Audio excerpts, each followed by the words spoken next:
Oi, gente. Vamos continuar nosso estudo da análise de impacto regulatório? E agora eu vou trazer para vocês um estudo de caso promovido pela Anvisa, tá? Uma análise de impacto regulatório que a Anvisa fez, que o objetivo é desenhar uma nova regulação para a rotulagem nutricional dos alimentos, ok? Então vamos lá.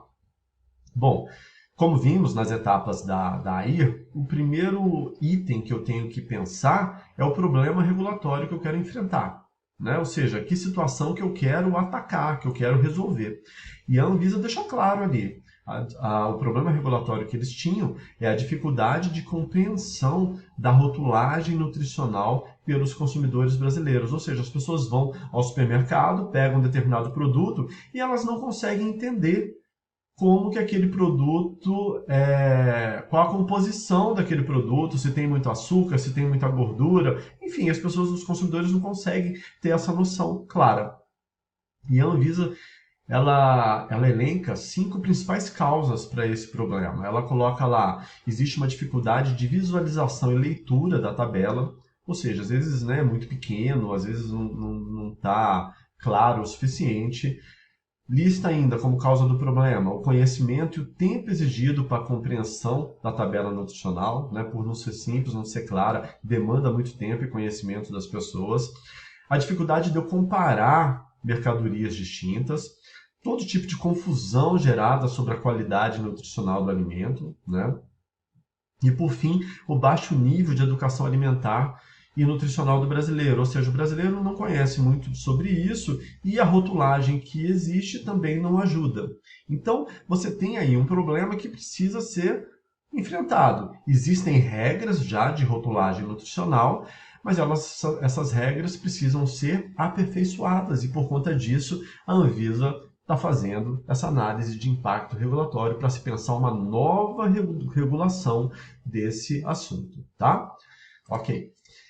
Bom, depois de ter identificado o problema, o próximo passo daí é o quê? Eu identificar todos os afetados por aquele problema, né? Todos os agentes envolvidos naquela situação. E aí a Anvisa coloca lá consumidores, profissionais de saúde, instituições de ensino e pesquisa, setor produtivo de alimentos, claro, especialistas em comunicação, todos os integrantes do Sistema Nacional de Vigilância Sanitária, que é composto por órgãos federais, estaduais, municipais, instituições da sociedade civil, órgãos do governo e organismos internacionais.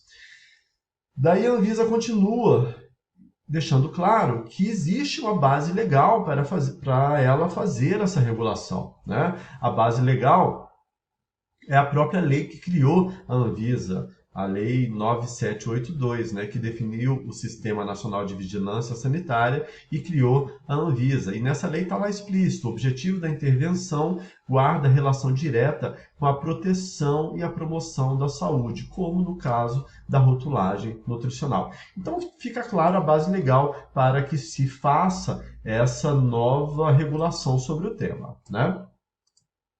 Ok. Bom, o objetivo principal dessa intervenção regulatória também está explícito no relatório, como deveria estar, né? Pelo normativo da Casa Civil que estabeleceu as regras para se fazer a análise de impacto regulatório, está explícito lá que o objetivo tem que estar claro. E a Anvisa deixou isso claro. Qual é o objetivo? Facilitar a compreensão da rotulagem nutricional pelos consumidores brasileiros para a realização de escolhas alimentares. Né? O cidadão brasileiro, o consumidor brasileiro, ele precisa ter uma boa compreensão da rotulagem nutricional para que ele faça as corretas escolhas em relação aos alimentos que ele consome. Esse é o objetivo principal. Além do objetivo principal, a Anvisa listou 5 objetivos específicos: aperfeiçoar a visibilidade e legibilidade das informações nutricionais, reduzir as situações que geram engano quanto à composição nutricional, facilitar a comparação nutricional entre os alimentos, aprimorar a precisão dos valores nutricionais declarados e ampliar a abrangência das informações nutricionais. Perfeito, está tudo bem claro, né? Outra coisa que eu quero que vocês atentem é que há uma relação direta entre o problema regulatório e esses objetivos. Né? Isso é um grande passo, isso é importantíssimo para que a regulação seja bem feita no final. A gente precisa deixar explícito que o problema, que é o problema listado, e os objetivos que estão previstos para essa nova regulação, esses objetivos devem estar muito bem vinculados ao problema, ok? Ótimo.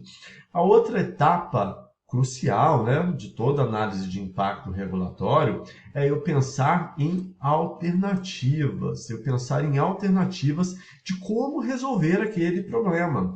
E aí a Anvisa também listou as alternativas e discutiu todas elas, embasou todas elas muito bem. A avaliação foi muito qualitativa, mas estavam discutidos todos os incentivos associados, né? Todas os possíveis efeitos positivos e negativos de cada uma das alternativas. Olha só algumas alternativas que foram listadas. A primeira delas, a opção de não ação, ou seja, não fazer nada. Né? Como a gente discutiu antes, às vezes o não fazer nada é a melhor opção, tá? A opção de não fazer nada é o quê? É eu manter o cenário que já existe.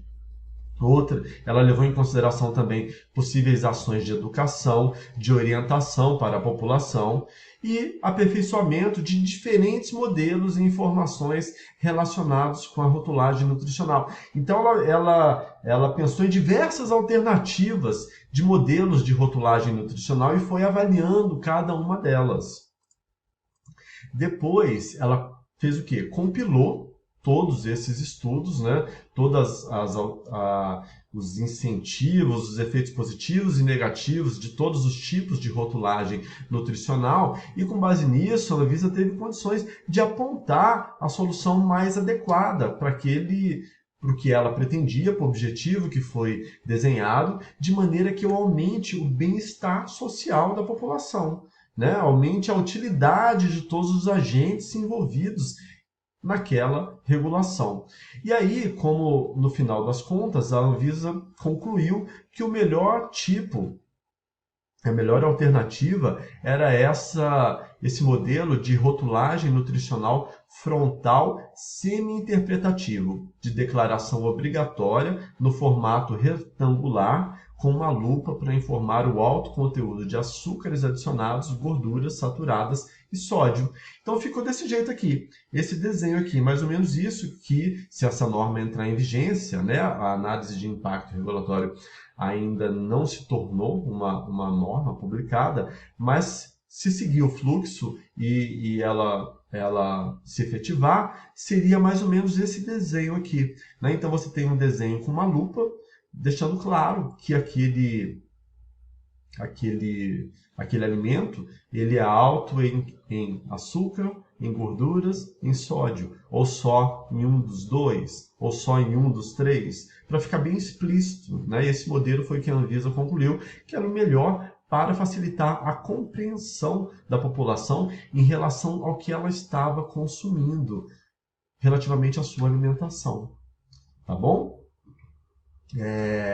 Feito essa análise de impacto regulatório e ter se chegado a essa conclusão, qual o próximo passo? Aí, a Anvisa ela criou uma tomada pública de subsídios, ou seja, ela chamou a sociedade para participar.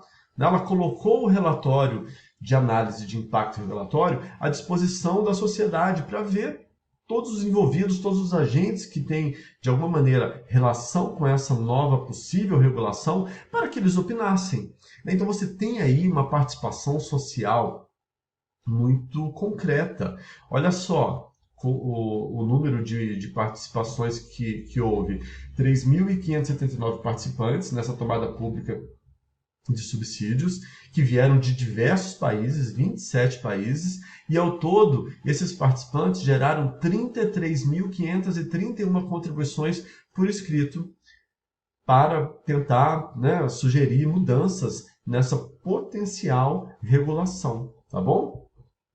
Ao final de tudo, né, você vai ter a implementação de medidas regulatórias que vão agregar qualidade às novas normas, vão agregar qualidade a esse tema e vão ampliar o bem-estar social. As pessoas vão se sentir mais confortáveis com aquela nova rotulagem nutricional que vai ser proposta. Então percebam que a análise de impacto regulatório, né, você fazer todas aquelas etapas, aqui a gente discutiu isso bem sinteticamente, mas o relatório de análise de impacto regulatório, esse especificamente da Anvisa, ele é mais de 100 páginas, ele está muito bem discriminado, muito bem detalhado e gerando ao final uma participação da sociedade muito grande. Então, percebam que isso tudo faz com que nós tenhamos melhores normas. Né? Eu estou fazendo uma norma que não está sendo realizada com base em achismo, está sendo feita com base em evidências, está tendo muita participação social. Tá bom? Então, no final das contas, ganha todo mundo. Né? Você tem uma melhor regulação e essa melhor regulação vai fazer com que o mercado funcione melhor, né? Gerando mais benefícios e menos custos para todos os envolvidos.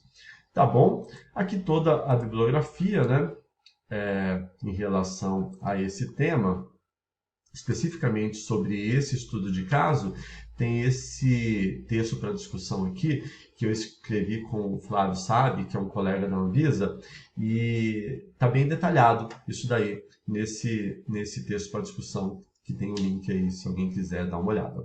Tá bom? Gente, isso aí, mais um estudo de caso aqui para vocês, tá? E a gente continua com as nossas aulas. Até a próxima!